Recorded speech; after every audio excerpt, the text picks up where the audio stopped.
दोस्तों भारतवर्ष ऋषि मुनियों की भूमि है, जहाँ पर कई गुणी और महान ऋषियों ने जन्म लिया है। उनमें से ही एक थे महर्षि अगस्त्य। हेलो दोस्तों, स्वागत करते हैं आप सभी का अपने चैनल ज्ञान मंथन पर। और दोस्तों आज के अपने इस वीडियो में हम आपको जानकारी देने वाले हैं अगस्त्य ऋषि के बारे में कि वो कौन थे और वह किन के पुत्र थे। दोस्तों महर्षि अगस्त्य एक वैदिक कालीन महान ऋषि थे। इनके भाई का नाम विश्रवा और इनके पिता का नाम पुलस्त्य ऋषि था। ऐसे महान ऋषि अगस्त्य का जन्म श्रावण शुक्ल पक्ष में 3000 ईस्वी पूर्व काशी में हुआ था, जिसे आज अगस्त्य कुंड के नाम से भी जाना जाता है। दोस्तों महर्षि अगस्त्य का विवाह विदर्भ देश की राजकुमारी लोपमुद्रा से हुआ था, जो कि एक पतिव्रता नारी के साथ वीर और बुद्धिमान महिला थी। ऋग्वेद के कई मंत्रों की रचना महर्षि अगस्त्य ने ही की है तथा ऋग्वेद के प्रथम मंडल के 165 सूक्त से 191 तक के सूक्तों को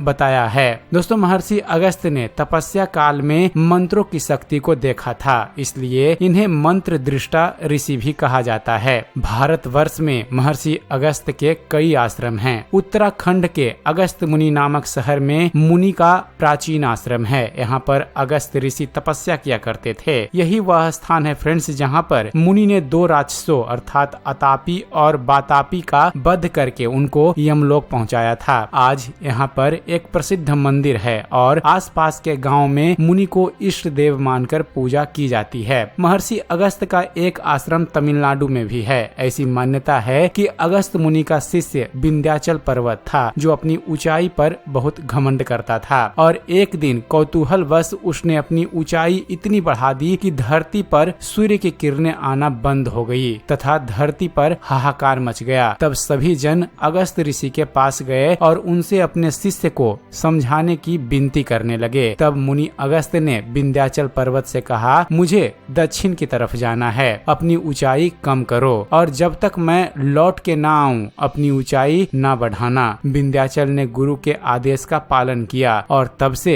विंध्याचल की ऊंचाई स्थायी हो गई। अब आपको बतलाते हैं अगस्त्य ऋषि के जन्म के बारे में कि उनका जन्म कैसे हुआ था। दोस्तों अगस्त्य मुनि की जन्म की कथा बड़ा ही रोचक है। ऋग्वेद में बताया गया है कि मित्र तथा वरुण नामक देवताओं के पूंजीभूत से महर्षि अगस्त्य का प्रादुर्भाव हुआ था। यह बात उस समय की है फ्रेंड्स, जब एक यज्ञ में मित्र और वरुण नामक 2 देवता उपस्थित थे और सौभाग्यवश उसी यज्ञ में अप्सरा उर्वशी भी उपस्थित थी, जिसकी सुंदरता की चर्चा तीनों लोकों में विख्यात थी। तभी मित्र और वरुण देवताओं ने अप्सरा उर्वशी की तरफ देखा तो आसक्त हो गए और अपने वीर्य को रोकने में वह असफल हो गए। इस प्रकार यज्ञ के अंतराल में ही कुंभ में स्खलित वीर्य के कारण कुंभ से अगस्त्य स्थल में वशिष्ठ तथा जक में मत्स्य का प्रादुर्भाव हुआ, इसलिए उर्वशी को तीनों की माता कहा जाता है। दोस्तों हमारे सनातन धर्म में कई ऐसे ऋषि मुनि हुए हैं जिनके पास अपार शक्तियों का भंडार था और उन्होंने अपनी शक्तियों के द्वारा ऐसे कार्य किए जो कार्य बड़े बड़े देवता भी नहीं कर पाए। ऐसी ही एक घटना है फ्रेंड्स कि अगस्त्य मुनि ने समुद्र को ही एक बार पूरा का पूरा पी लिया था। यह घटना उस समय की है जब राक्षस राज वर्तासुर के आतंक से धरती कांप उठी थी और देवताओं और राक्षसों में भयंकर युद्ध हुआ और वर्तासुर मारा गया। राक्षस राज वर्तासुर के बद्ध होने के बाद बहुत से राक्षस राजा के अभाव में देवताओं के भय से यहाँ वहाँ छिपते भागते फिर रहे थे और देवताओं ने राक्षसों को ढूंढ ढूंढ कर मारा। तब बहुत से राक्षस समुद्र में प्रवेश कर छुप गए और वहीं छुपे छुपे देवराज इंद्र की वध की योजना बनाने लगे। तब राक्षसों के गुरु शुक्राचार्य ने राक्षसों को सुझाव दिया कि पहले ऋषि मुनियों को नष्ट कर दिया जाए तो देवराज का वध करना आसान हो जाएगा, क्योंकि देवताओं की शक्तियाँ ऋषि मुनियों के द्वारा किए गए पूजा पाठ यज्ञ आदि से दिन प्रतिदिन बढ़ती रहती है। अब राक्षस दिन में समुद्र में छुपते और रात में निकलकर ऋषि मुनियों के यज्ञ नष्ट करते तथा उन्हें मारकर खा जाते थे। इस प्रकार ऋषि समुदाय में हाहाकार मच गया, क्योंकि देवता भी ऋषि मुनियों की रक्षा करने में असमर्थ थे। तब सभी देवता भगवान श्री हरि विष्णु के पास पहुँचे और सारी घटना से उन्हें अवगत कराया। तो भगवान श्री हरि विष्णु बोले, तुम्हें समुद्र को सुखाना होगा। तब समुद्र सूखने पर पर सभी राक्षसों का वध कर सकते हो।